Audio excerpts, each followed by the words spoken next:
Здравей, аз съм Патрисия, на 15 години и това е моето първо видео. Събирах доста смело да го направя, не защото няма какво да кажа, а защото е трудно да се изправиш пред себе си и пред тези, които те гледат.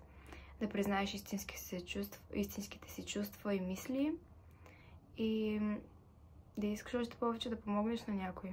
Защото този канал ще е точно за това. Ако си изгубен, да откриеш себе си. Ако имаш проблем с храната, с хранително разстройство, ако имаш, да се справиш. Защото аз самата съм минавала през всичко това. Проливала съм сълзи, пред огледалът съм стояла и съм казвала колко съм дебела. Стояла съм на кантара и съм брояла само числа. Калориите ми бяха само в главата. Бях в един кръг, който не спираше просто.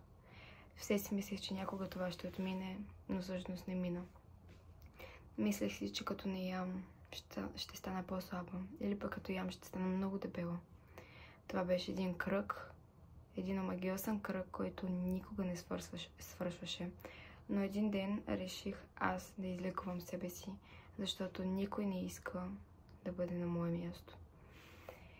Затова точно този канал е заради това. Предполагам, всяко от момичетата, които ще ме гледат, са ми преминавали през това нещо или повечето от тях, защото на тази възраст това е неизбежно. Това да мразиш себе си, да си мислиш, че си дебел или прекалено слаб, че ти се подиграват, че нямаш увереност, че не си уверена в себе си, нямаш собствено мнение, а всъщност никой не знае каква е историята за теб. И точно заради това аз съм тук и сега да си помагаме взаимно.